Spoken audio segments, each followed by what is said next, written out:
Cordial saludo, mi nombre es Gina Vanessa Coy Martínez y en esta ocasión vamos a presentar la entrevista realizada para resolver los cuestionamientos en el módulo de teorías pedagógicas contemporáneas.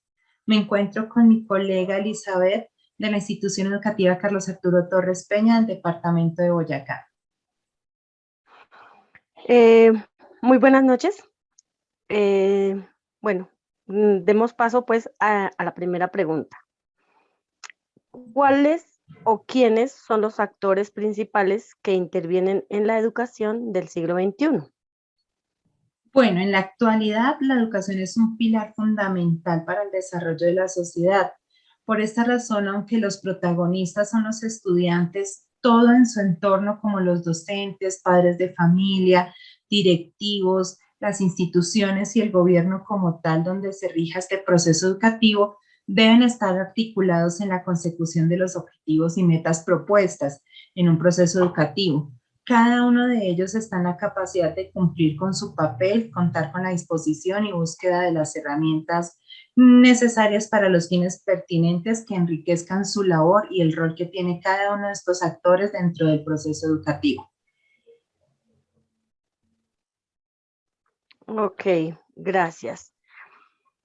¿Cómo debe ser la activación de saberes? Bueno, considero que se debe dejar de lado el pensamiento o los ideales donde se cree que solo el estudiante es quien debe adquirir las competencias, los conocimientos y hacer uso de los saberes dentro de su formación pedagógica. Actualmente se debe hablar no solamente del proceso de aprendizaje, sino se conjuga enseñanza-aprendizaje, donde tanto docentes como estudiantes deben estar motivados hacia la adquisición de competencias, de conocimientos y consolidar unas bases fuertes en pensamiento crítico y el desarrollo de estas. Bueno, gracias. ¿Cómo crees tú que debe ser el proceso de enseñanza-aprendizaje?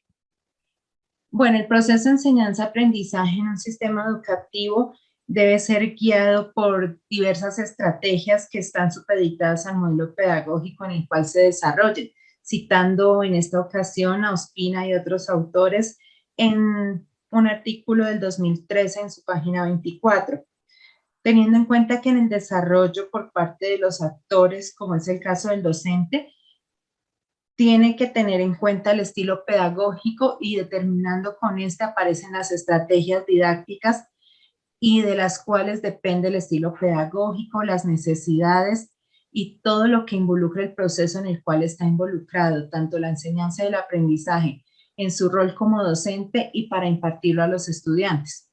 En el caso del papel o el rol del estudiante, directamente el reconocimiento de sus habilidades y aprovechamiento de las mismas ante las estrategias pedagógicas que se le planteen enriquecen el proceso educativo, pero teniendo en cuenta que su contexto y la disponibilidad de recursos son un limitante para que él también explore y encuentre otras alternativas, desarrolle creatividad y sobre todo fundamentado en un pensamiento crítico.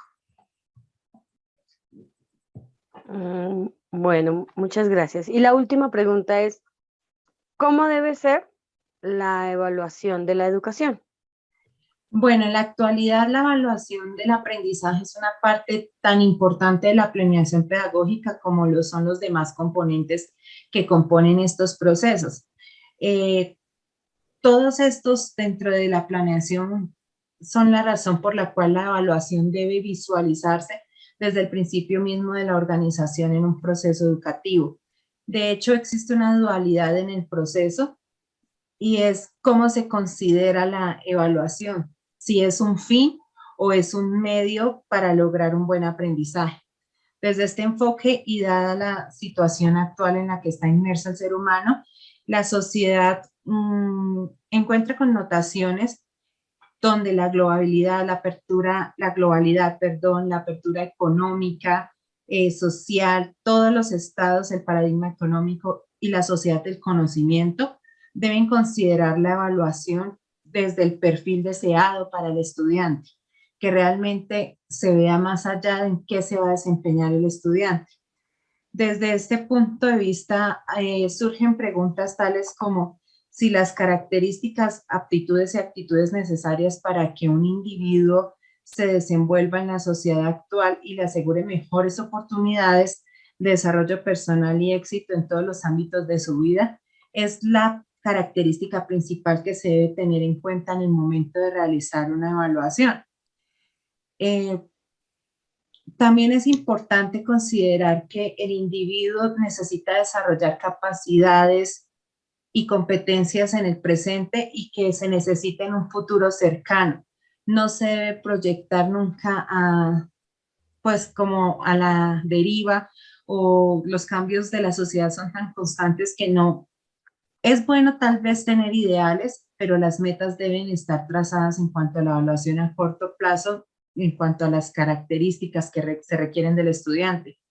Eh, es muy importante en este orden de ideas que los contenidos y conocimientos pasarían a un segundo término, pues es muy posible que esos contenidos o conocimientos pierdan vigencia. Por esto es que no se debe proyectar a plazos tan largos. Las cosas generalmente los cambios sociales generan otros enfoques que tienden a asegurar un buen desempeño en escenarios futuros cambiantes. Esto focaliza el desarrollo de competencias en los estudiantes tales como el aprender a aprender, aprender a desaprender, la autogestión del conocimiento, el análisis y selección de información que sea relevante para su proceso pedagógico, la facilidad para adaptarse a los cambios permanentes, el trabajo en equipo, la proactividad, la iniciativa, toma de decisiones, muchas características y cualidades como la asertividad, la adaptación. Más allá de esto, es que la evaluación tiene que ser continua, así como la innovación y el aprendizaje es un proceso continuo y de mejora. La evaluación debe pensarse entonces bajo el enfoque del desarrollo de estas competencias que exploren estas características y que aseguren en mayor medida el éxito y el perfil que se requiere para el estudiante. Muchas gracias, profesora Gina Vanessa. Te agradezco mucho por los cuestionamientos y damos terminada esta entrevista. Muchísimas gracias.